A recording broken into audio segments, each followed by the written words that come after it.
Bonjour Jérôme Guedj. Bonjour Sonia Mabrouk. Et bienvenue à la grande interview sur CNews et Europe 1. Vous êtes député socialiste de l'Essonne, porte-parole et secrétaire national à la laïcité au PS. Et justement, monsieur Guedj, la lycéenne qui est accusée d'avoir agressé une professeure qui lui a simplement demandé d'ôter son voile dans l'établissement a été placée donc sous contrôle judiciaire. Son procès aura lieu vers la mi-décembre. La ministre de l'Éducation sera sur place aujourd'hui. Est-ce que vous estimez aujourd'hui qu'on est suffisamment ferme et implacable face à l'entrisme islamiste, ou est-ce que le pas de vague se poursuit avec ces professeurs qui ont toujours la boule au ventre?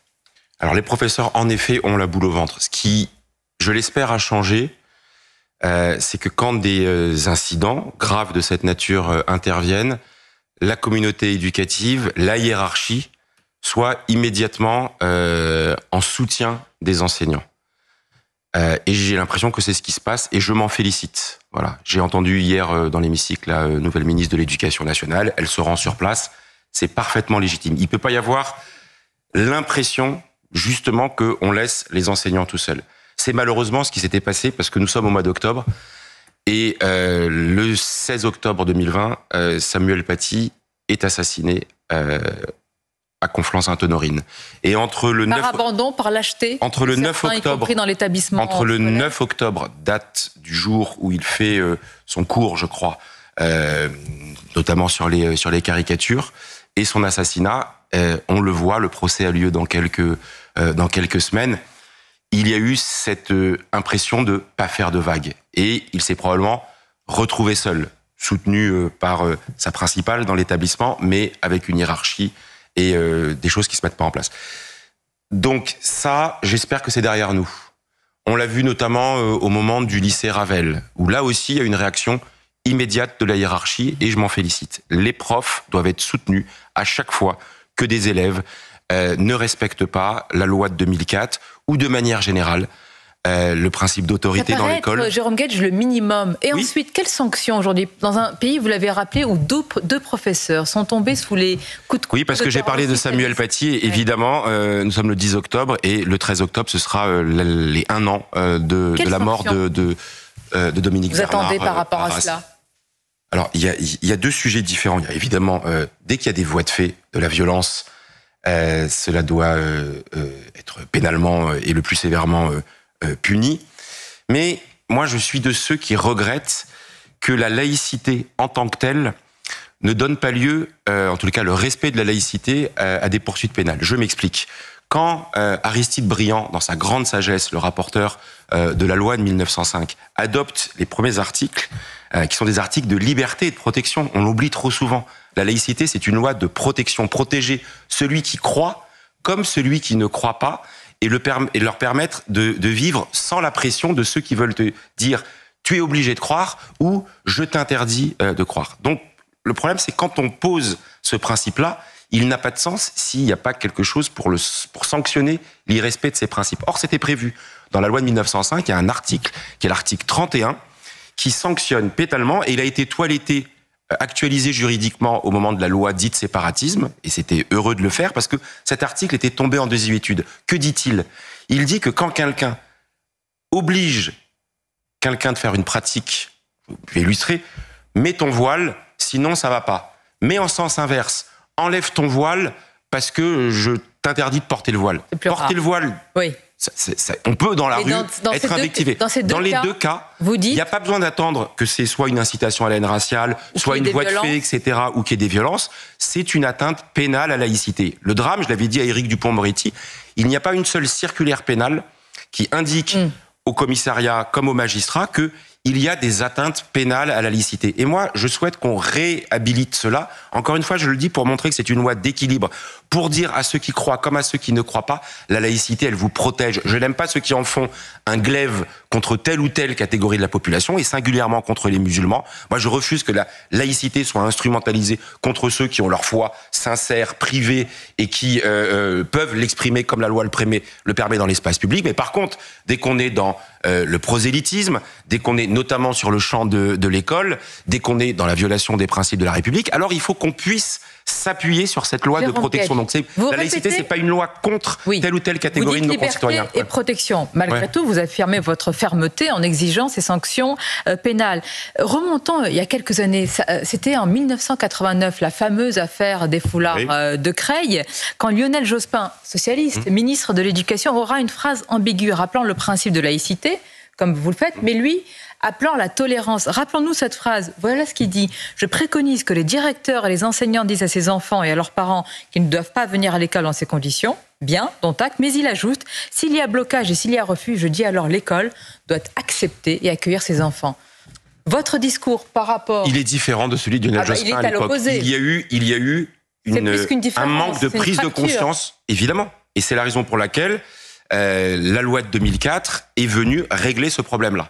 La loi, en tous les cas, elle a dit pour l'école, je sanctuarise.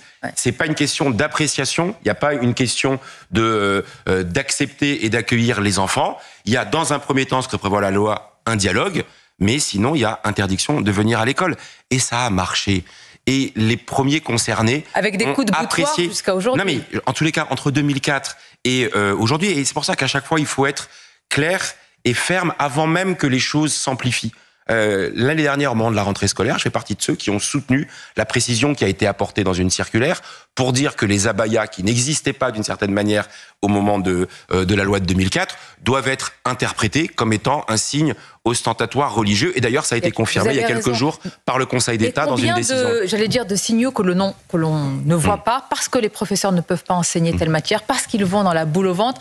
Tout ce que s'empêche de faire les enseignants ne revient pas, j'allais dire, dans des faits d'entorse à la laïcité. Tous ces signaux-là, comment... Là, vous voyez, ça renvoie à un autre sujet qui est il faut avoir une politique publique de la laïcité. Ça ne peut pas être incantatoire. Je vous ai parlé du volet pénal, mais il y a tout un volet d'organisation. Je vous illustre. Il y a 4 ans maintenant, fin 2020, a été créé un comité interministériel de la laïcité. J'ai applaudi parce que ça disait qu'il fallait, et c'est sous l'autorité du Premier ministre à l'époque, je crois que c'était Jean Castex qui le présidait.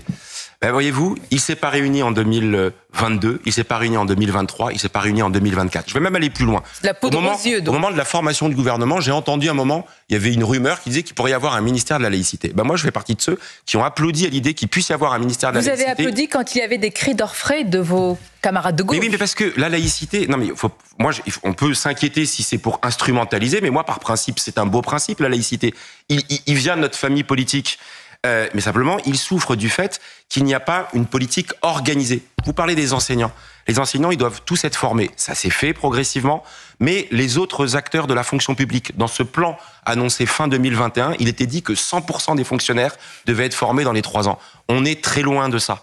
La question de l'outillage pédagogique, des moyens qui sont donnés aux enseignants, ça reste aujourd'hui en déshérence. Donc la laïcité mérite une politique publique organisée, consensuelle, parce que ça permet d'affirmer la fermeté à ceux... Mais oui, elle doit être consensuelle, la laïcité. Votre discours n'est pas du tout le même de ceux de votre camp. Eh bien, ils ont tort. Enfin, tous ceux qui, en France, considèrent que la laïcité n'est pas dans le patrimoine républicain, qu'on ne peut pas s'en sortir si on n'est pas des universalistes républicains, qu'on n'essentialise pas le débat public, qu'on ne s'adresse pas aux uns et aux autres comme des communautés politiques. La concorde publique, elle passe par cet universalisme. On fait de chacun des citoyens émancipés. La foi dans le domaine privé, on peut l'exprimer dans le domaine public, mais il n'y a pas d'entrisme sur le champ politique, mais ça vaut pour toutes les religions.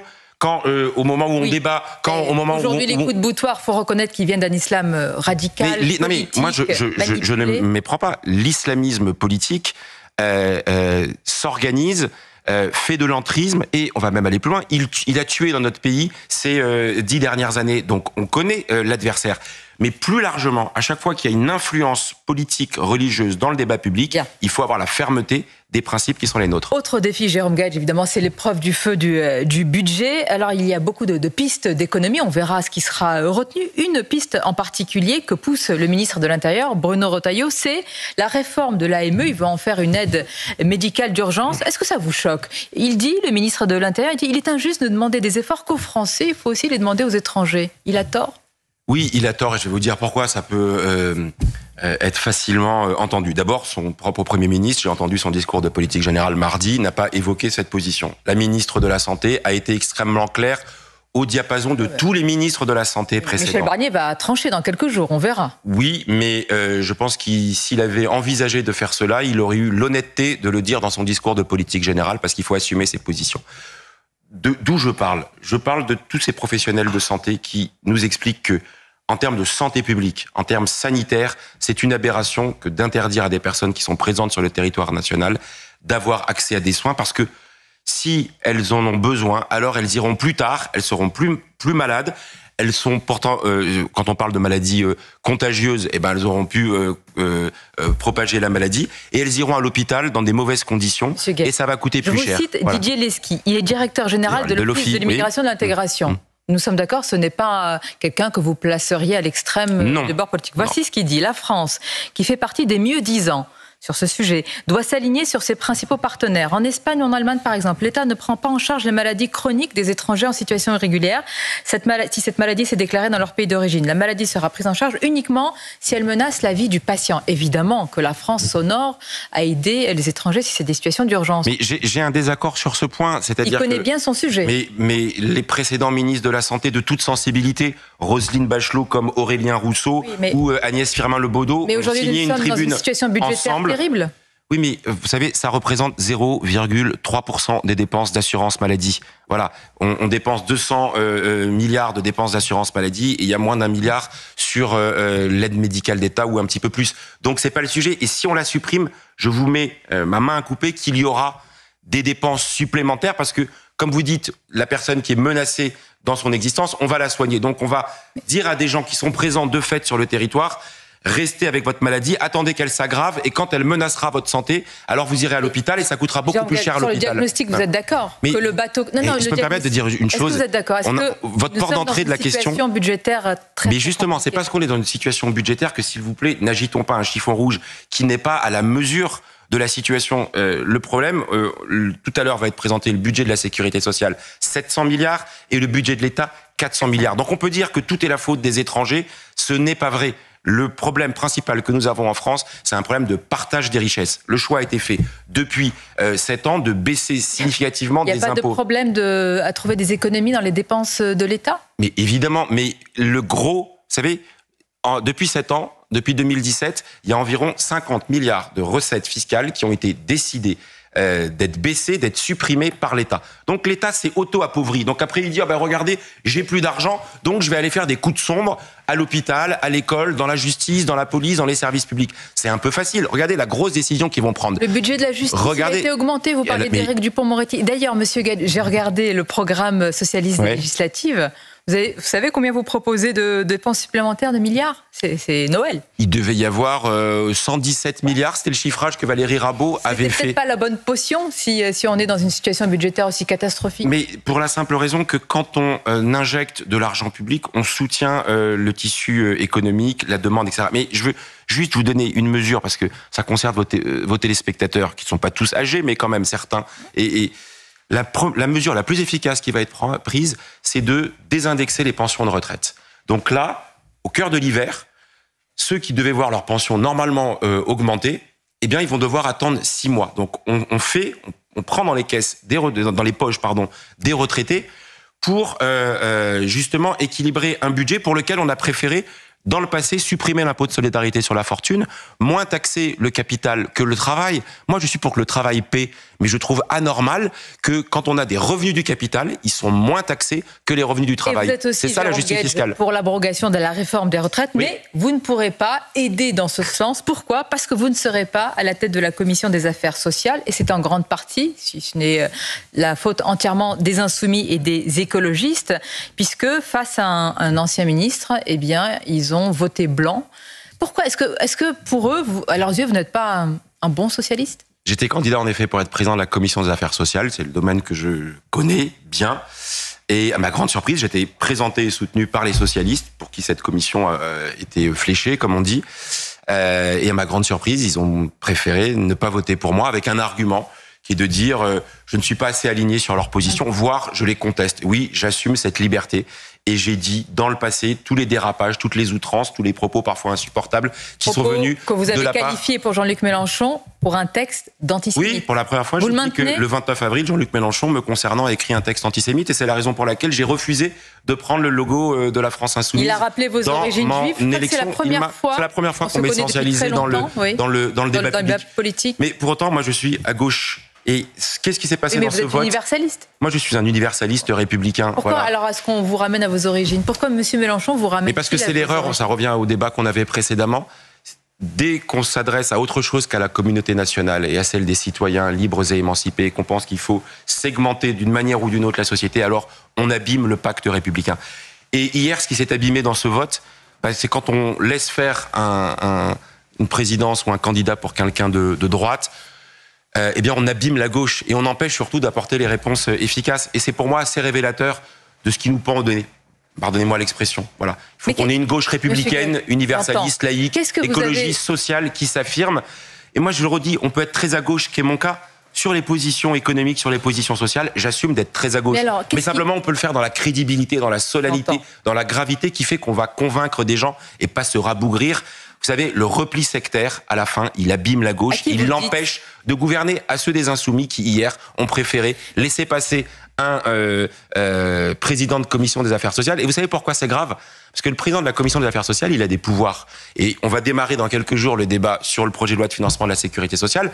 Moi, en son sein, je veux qu'on puisse abroger la réforme des retraites. Or, c'est le président de la commission des affaires sociales qui déclare recevable ou pas les amendements.